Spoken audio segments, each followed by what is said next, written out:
Namaskar viewers, hello and welcome to Sansad TV. I am Tina Jha. You're watching Perspective. The Competition Amendment Bill 2023 has been cleared by both the houses of Parliament. The Rajya Sabha passed the bill on Monday by a voice vote.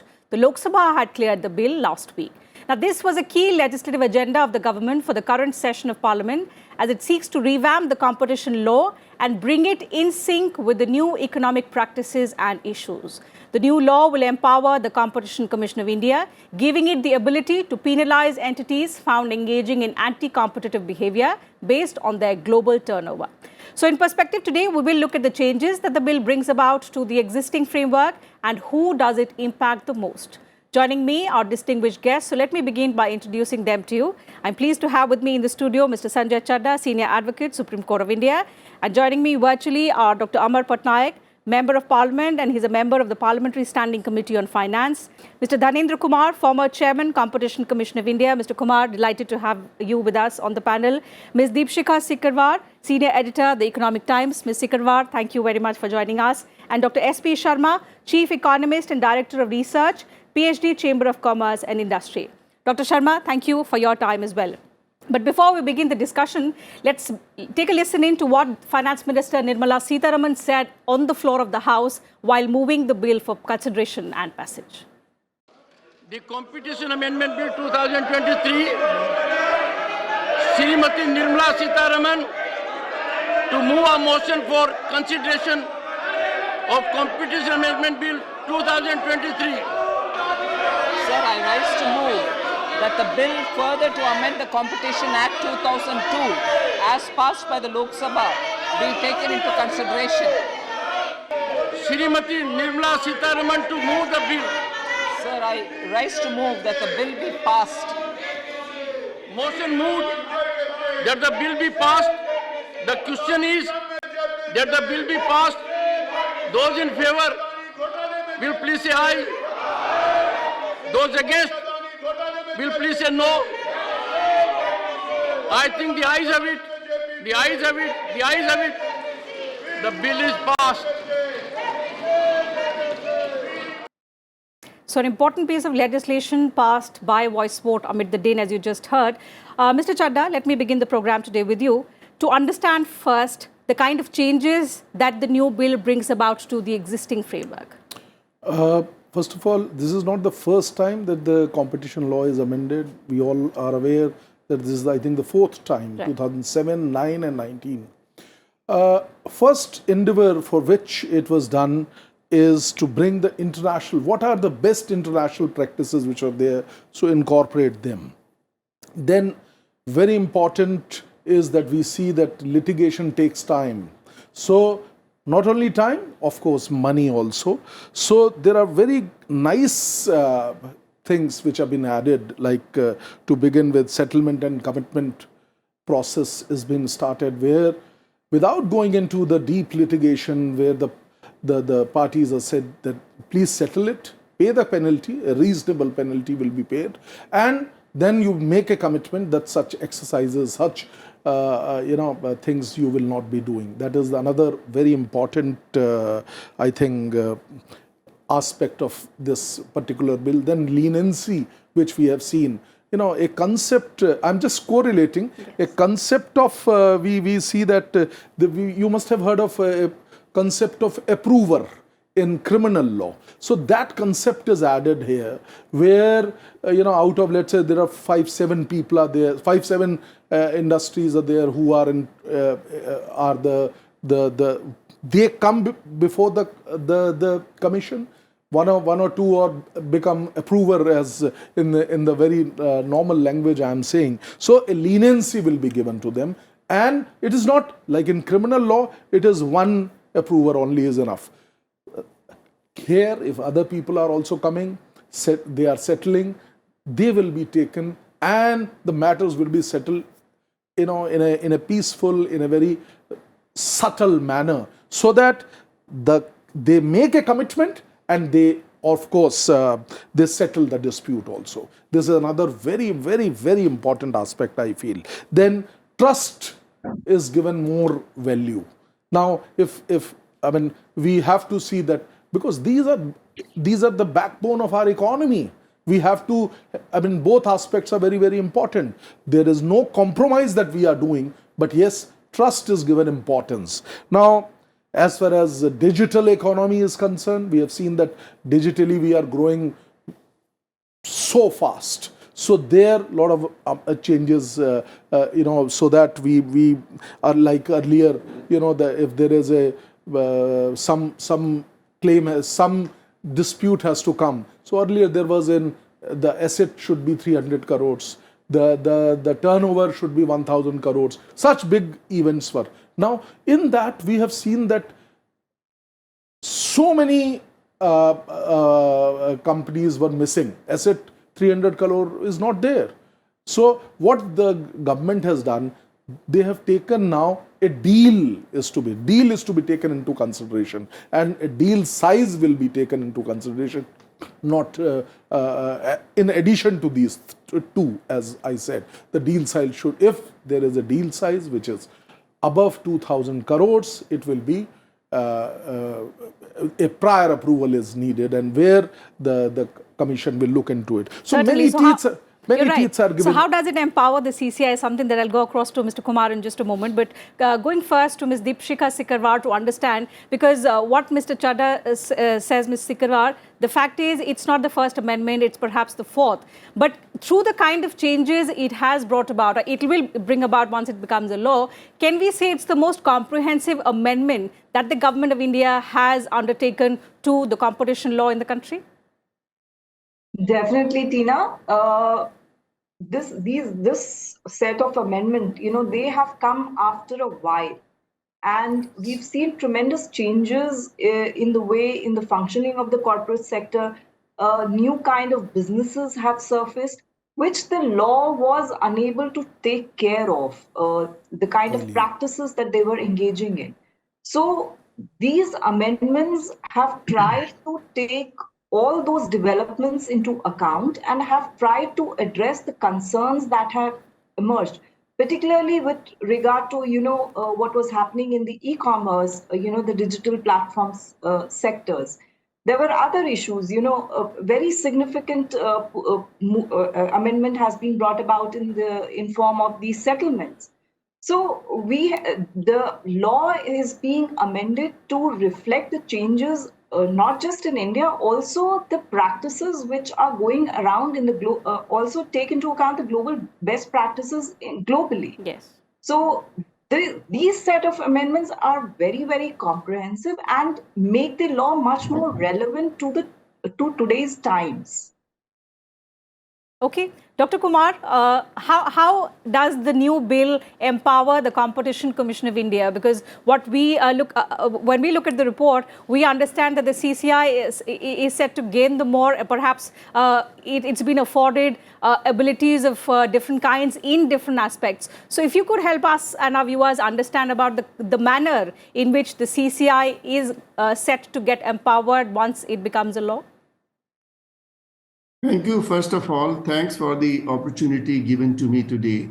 Let me say that it is the first substantive amendment in the competition law after the enforcement began in 2009. Right. The enforcement actually began in May 2009 after the commission was fully constituted and an appellate tribunal was put in position. Yes. Now, after that, it was noticed that the shape of the market has changed considerably with the advent of new technology and with digitization, and the existing act was not in a position to capture everything because of various factors.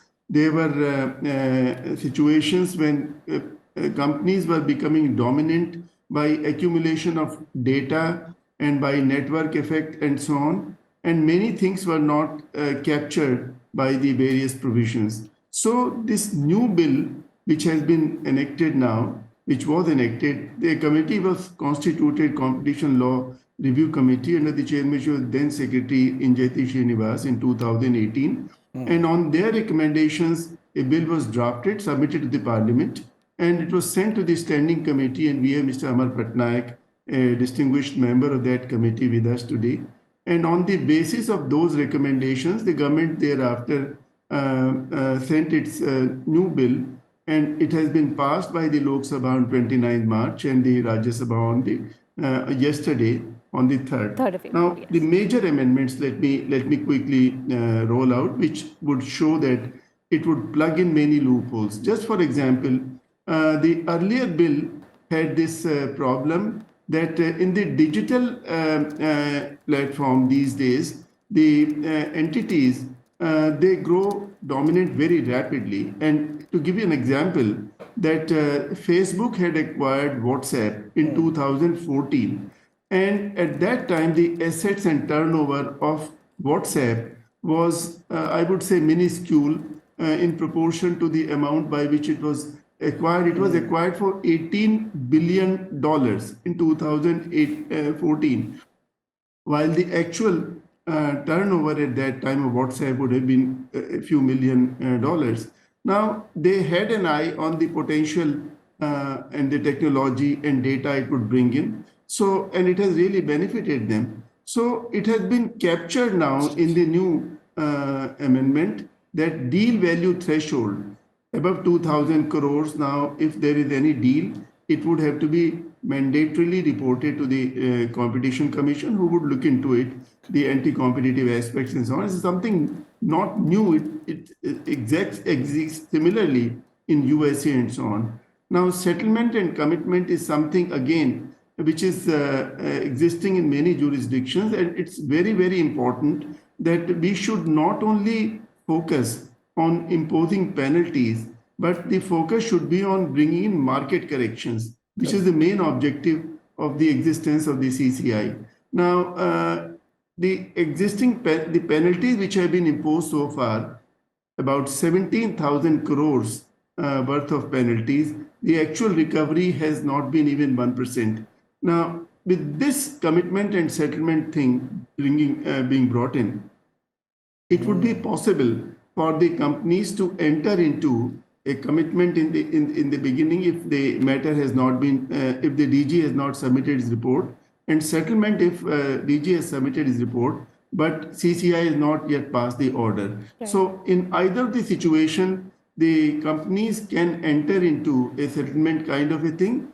And it is not, again, something unusual. It happens in taxation, it happens in SEBI, Vivad Se Vishwas and all that. So all those things are there right now. And this would help in releasing energy and the time and resources of the companies as also the CCI. So again, and the third thing, which is in my view very important, is the global turnover.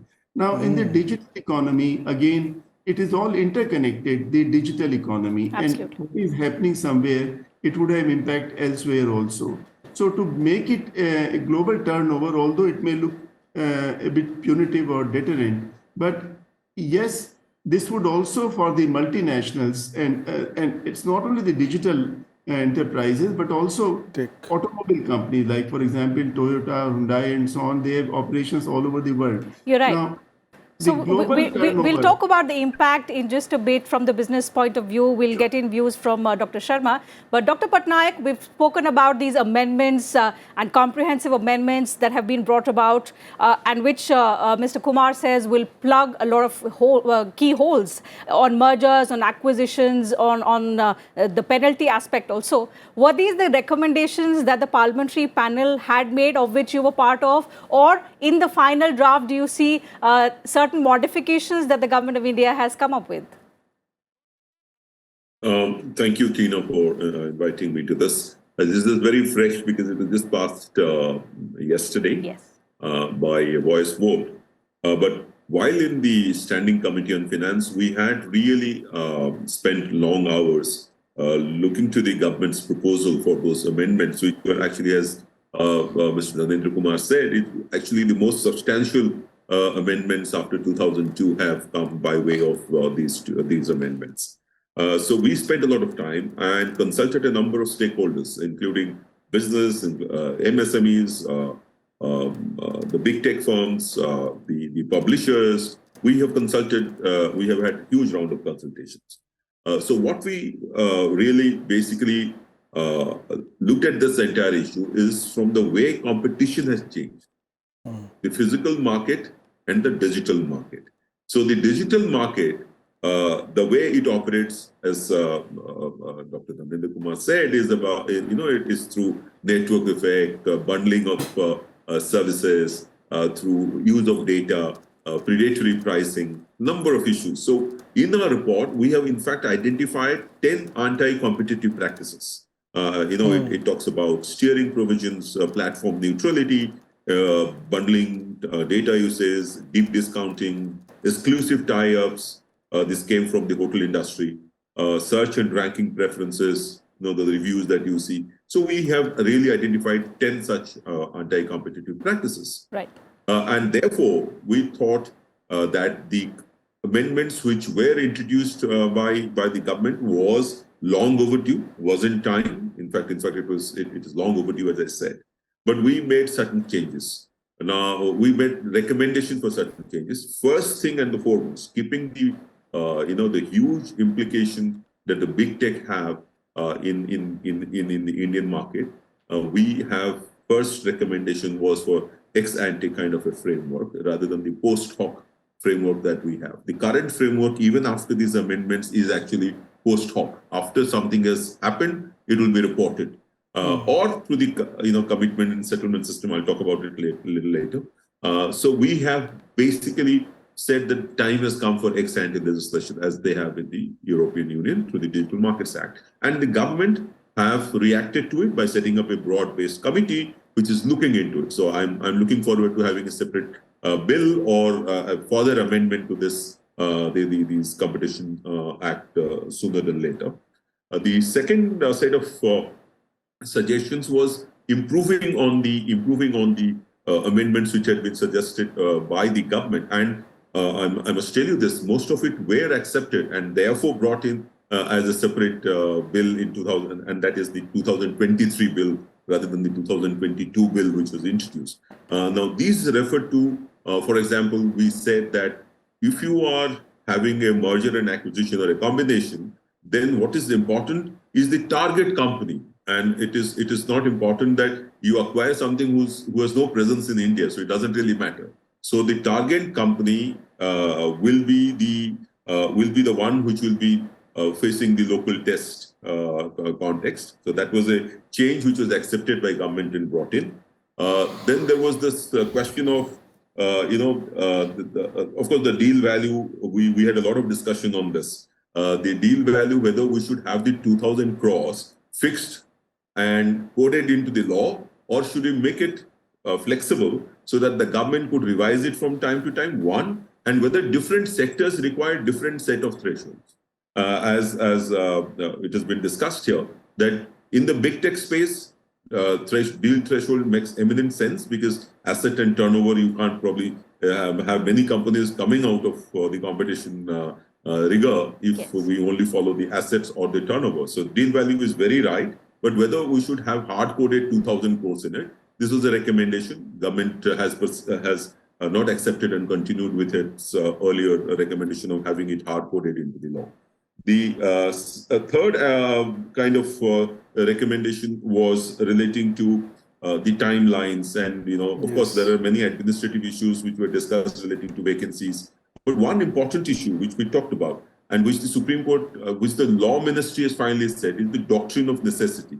If you do not have members, you need 3 members to fulfill the quorum there. If you do not have, the Law Ministry has opined in February 2023 that you could still go ahead.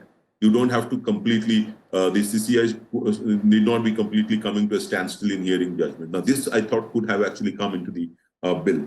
The other suggestion was on the settlement. We have it on the commitment and settlement. Let me make it very clear here. The commitment process comes before the DG initiates an investigation. Right. The settlement comes after the DG has initiated the investigation. So we thought that maybe even if you have an elaborate system, and it's a very, very timely, required, and as Mr. Rajendra Kumar said, is basically to correct the market. But whether it will actually work, because if the player feels that once I once I get into the settlement process, then it will be almost construed as an admission of guilt, because the provisions do not provide for the player to come out of the settlement process suo motu on its own. We had made that recommendation. That was not accepted. It is only the CCI which will reject it. So this is again one thing which we thought would have come in. Okay. But then there are many small changes that were made on the basis of the suggestions given by the committee, which is, for example, relating to who can the DG call for evidence. There was a big question whether external legal support or lawyers who are appearing for a player would also be asked to share information under oath. So that was clarified, I think, through an explanatory note saying that it will be only those law officers who are internal to the organization, who are in the internal legal wing of the organization, they would be asked to depose, so that the client lawyer relationship that is provided for in the Evidence Act is not frustrated. So that change was brought in again because of the parliamentary committee's recommendations. So this was accepted in fact. Right. So a number of recommendations that the panel made which have been accepted. There have been certain additions to it also that we see that the government has made. But from a business point of view, Dr. Sharma, if I may bring you in now into the discussion, how are these changes being looked at and who is set to be impacted the most now? Thank you, Tina. And we welcome the bill. Because ease of doing business and regulatory environment, strong regulatory environment are the most strong ingredients of the economy. And as we move forward, as India is becoming more and more visible in the global charts, and we are the fastest moving economy, so amendments also go hand in hand with the growth and development of the economy. And we welcome the bill. There are a lot of developments and amendments, and these are favorable for the economy as now world is changing, markets are changing, and we change every day, and world is so dynamic that we have to move forward with more and more strong ease of doing business and regulatory environment. If the industry needs ease of doing business, then there must be strong regulatory environment also. So we are in favor of the strong regulatory environment also and the ease of doing business, so that because India is a diverse country, we have every kind of people, every kind of businesses. We have the richest people also, those who are in the world, the richest list, and we have the poor section of the society also. So we have to come out with the welfare generating policies which are regulated adequately by the government, and the welfare in terms of ease of doing business and ease of living is also provided to the people and the businesses. So we fully agree, and I agree with all the connotations made by the esteemed speakers, because this bill is going to place India in a most attractive destination, as we are going to become $100 billion FDI destination shortly, and we are already $85 billion currently. So moving ahead, as we have to attract more and more investments from the foreign markets, so the global participation in India's economy, as we are the fastest moving economy, becomes more and more important, and ease of doing business and regulatory environment, they have to support the growth of the economy and the attractiveness of the economy towards the global players. So I think challenge should not be there, but the global turnover criteria, I believe there will be some representations. Though so far we have not received any connotation from the industry leaders on the same. Now, with the Rajya Sabha passing it on Monday after the Lok Sabha passed it a week ago, the Competition Amendment Bill 2023 awaits presidential assent. A quick review of what the bill seeks to do. It seeks to amend the Competition Act of 2002. The 2023 bill tries to bring the competition law in line with new economic practices and issues in the country. It decriminalizes certain offences under the Act by changing the nature of punishment from imposition of fine to also civil penalties. Now, these offences include failure to comply with orders, Competition Commission of India and directions of the Director General related to anti-competitive agreements, and also abuse of dominant position. The key highlight is the amendment that empowers the CCI to impose stiff penalties based on global turnover of an entity for anti-competitive practices, something that we discussed ahead of the break. And transactions of over 2,000 crore rupees require the CCI's approval. that will be given or denied within 150 days, down from the earlier limit of 210 days. Also, penalty for the abuse of dominant position has been made to 10% of the global turnover of the entity, or 3 times the company profits for the last 3 preceding financial years. Now, this is also significant. For earlier, the turnover related to only the domestic entity, something that we've understood from Mr. Chadda in the earlier round of discussion. So the amendment could potentially impact multinational companies in India as well as Indian firms with a global presence. The bill further expands the scope of entities that can be judged to be a part of anti-competitive agreements. Currently, only enterprises or persons engaged in similar businesses can be held to be a part of anti-competitive agreements. Also, the bill expands to include enterprises or persons who are not engaged in similar businesses. It has also introduced a green channel route for certain combinations that shall be eligible for deemed approval in a trust-based framework upon filing of a combination notice. So this was a quick review of the kind of amendments, the changes that the new Competition Amendment Bill 2023 will bring about once the rules are notified. But ahead of the break, we left at the concerns, the challenges that may arise. And let me bring in Mr. Chadda again into the discussion to try and understand what kind of concerns could arise once the rules are notified.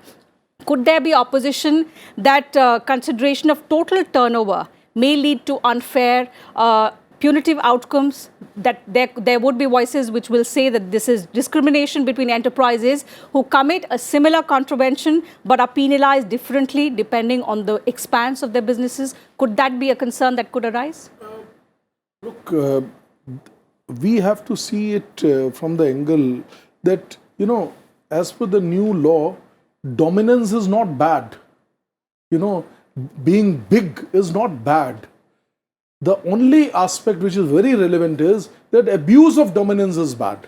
If you are dominating and then you are also, you know, abusing your power or your bigness, as we can say, then that is wrong. And there I feel, you know, certainly this amount of 2,000 crore, as Mr. Sharma was saying, that it is going to be little, you know, opposition might be there. But as Dr. Patnaik has very rightly said, that these are very comprehensive, and initially when he said that it is about the welfare, yes, if there is a dominance which is being abused, it has an ultimate impact on the welfare of people. It has impact upon the general people if some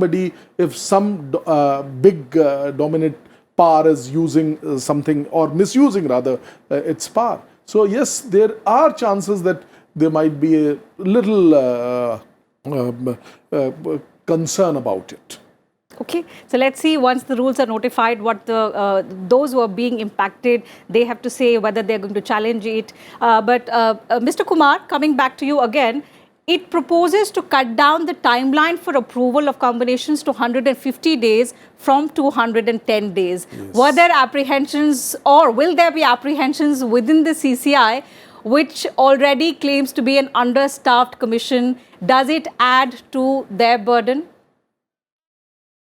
Well, let me first of all mention that when we initiated the combination review process in 2011, the enforcement of antitrust cases had started in 2009 May, as I said. Review of combinations started in 2011. Now, we had assured the industry at that time that we'll try to clear 95% plus cases within a period of 30 days.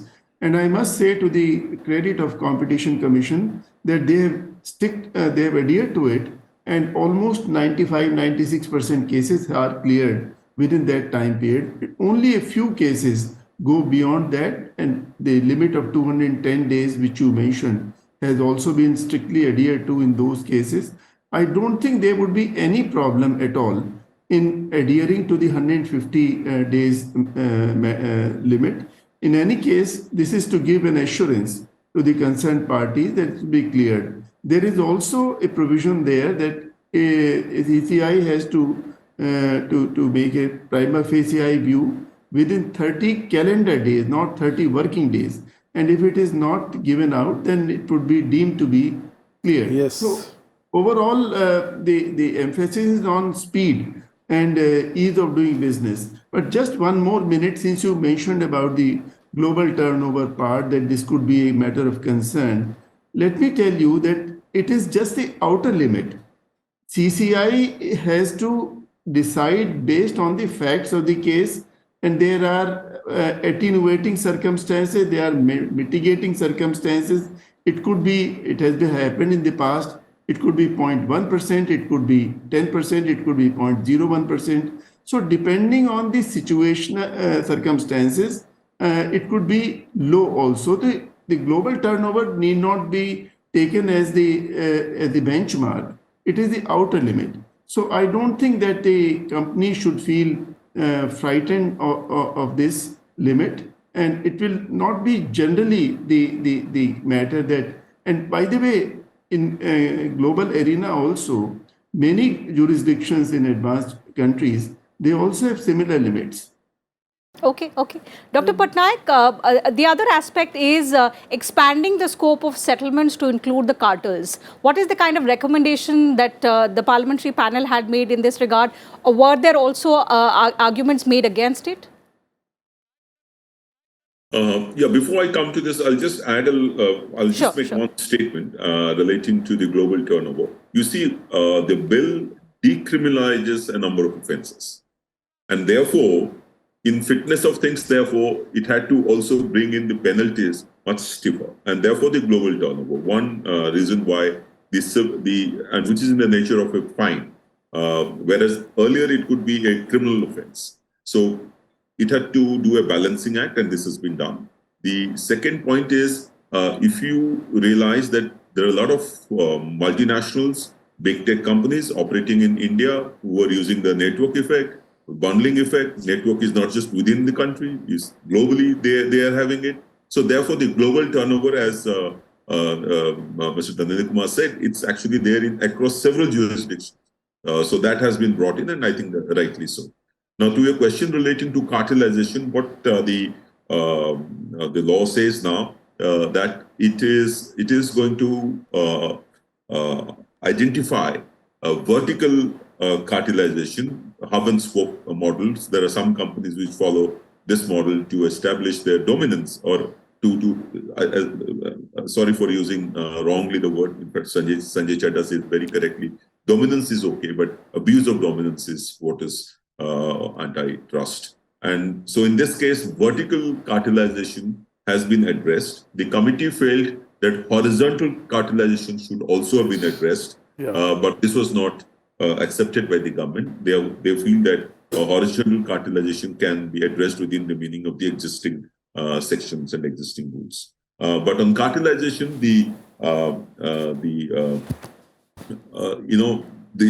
if they are going in for settlement, they cannot. So they are not to be accepted. Their application for settlement will not be accepted. That is what we had recommended in the committee, and we had, of course, recommended for also clamping down on horizontal settlement, which was not accepted. This is as far as settlement is concerned. And of course, we had said, as I said earlier, that if somebody wanted to withdraw from settlement, then he could be given 7 days time or 15 days time. That was not accepted by the government. Right. Okay, Ms. Deepshikha Sikarwar, coming back to the penalty aspect, because that is something that has been the most talked about since the bill got passed.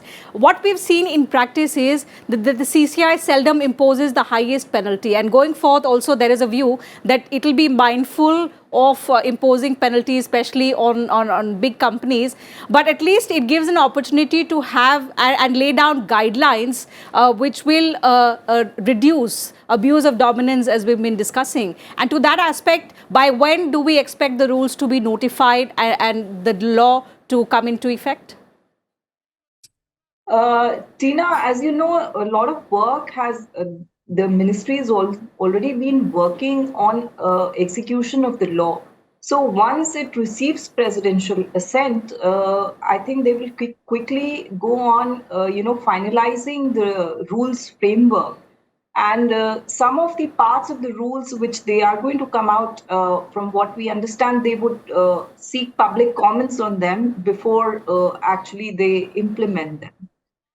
But in these set of amendments, Tina, government's done a very balancing act on, and it's a two-pronged approach. On one hand, they have tried to empower CCI more, taking into account the developments in the domestic industry, domestic technology, and also take global best practices, and also introduce a number of facilitative measures for ease of doing business.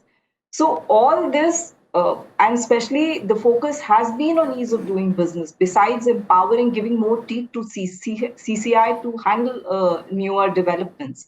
So when the rules are framed, they would also be put out for public consultations to ensure that, if there is, if industry has some concerns, or if stakeholders have some concerns, they can be taken into account before, the rules are implemented. Okay, Dr. Sharma, what are the concerns that the industry could have once, when the rules are notified? As is practice, it is open for public consultation. There are suggestions that are sought from all stakeholders. So, what are the concerns that that the industry is expected to highlight in this particular case? I fully agree with Deepshikha because there must be some industry perspective, also industry viewpoint on the same. As the big picture is very good and very lucrative, but there must be some connotations at the micro level also, so that bill becomes more and more important for the growth and development of the economy, and it goes with the ease of participation in the global economy. So I think so far there is no concern from the industry side because the bill is just passed. But going forward, I think there must be some representations from the industry side, so that this becomes in sync with the thought process of the government and thought process of the businesses for the growth and welfare of the society. Okay, Dr. Chadda, I'll take one last comment from you. The fact is, each of our laws look absolutely, brilliant on paper. But the key lies in the implementation. So once the rules are notified, it all comes down to how they are implemented, whether all the loopholes that have existed in the past are plugged. So in terms of implementation, do you see that we will be, we will live up to the mark? Because change has to happen, but it's important that that change happens timely. Look, very, very important as far as any legal aspect, any law is concerned. Why law is needed? Because of the change in the society. Change. It was these changes, the major changes which we discussed in the show today. They were need of the hour, and accordingly they've been implemented. Now I think when the rules will be out, it will be implemented, and then I think if something new will come up, that will also be rectified or corrected. That is why the process of amendment is accepted and is being basically, look, the difficulties like time-bound nature now, they have reduced the time from 7 months to 5 months. Why? Because this is the need of the hour. The companies need not to waste time in litigation and coming before the commission. They should work on the progress. They should move on with their business. So yes, very correctly you have said that these laws were the requirement. These changes were needed, and that's what I think immediately, as she has said, that the law has been very, very, and as Dr. Patnaik has said, that very rightly the committee has discussed each and every aspect, though it was passed in minutes in the parliament because of the various other reasons, but the committee has really devoted good time, and it's really congratulations to Dr. Patnaik and the team. Okay. Mr. Kumar, time allows me to take up quick remarks from you, concluding remarks. Now, the next step is how effectively it's implemented. How geared up is the CCI to incorporate these changes? Because a lot of onus lies now on the Competition Commission of India to make these changes into a reality. Absolutely, you said it. Let me correct technically, rules are made by the government, that is the Ministry of Corporate Affairs. Regulations are framed by the CCI. Commission, CCI. Yes. And CCI would definitely frame the rules. Wherever necessary, it will put them in public domain to invite comments. Right now, there is a little problem because chairman's post is vacant, but I'm sure it's going to be filled up soon. But CCI is working and they should be making the regulations soon. Altogether, I think the picture is very clear what needs to be done. Everyone knows about it. Industry also, and again, I could possibly take a moment to compliment most sincerely the committee, Mr. Patnaik and his colleagues. They have done a brilliant job over a short period of time, within about 3 months or so. Yes. Heard everyone, all the stakeholders, and they have brought in all the perspectives in the matter. And I feel everyone knows what is to be done, and I am looking forward to very smooth implementation of the act going forward now. And for that, let's hope that the problem of the commission being understaffed is resolved at the earliest. Yes, Dr. Patnaik. That's the point that you just mentioned. I think the pudding lies now in filling up these vacancies. The 69 positions, we have mentioned it in our recommendation. And what is important that even though 96% of the cases have been resolved, what's the time period taken? 3 years on an average. So I think the effort, you can see that from the structure of the amendments, the effort is to decrease this time period so that the ease of doing business improves. So we really have to fill up those positions. The doctrine of necessity will be helpful. If it is required, then the numbers of positions in the CCI could be increased. And another most important thing is that appeals. There are several of the CCI's orders which have gone in appeals, and not just at NCLAT, but even at the Supreme Court level. At the NCLAT level, about 45% have been cases have been actually turned down. They have turned down the orders of the of the Competition Commission. So I think a lot of it will depend on building the capacity of the CCI and its staff, using the right DG and its staff, putting in the time frames within which all this should be done in a time-bound manner.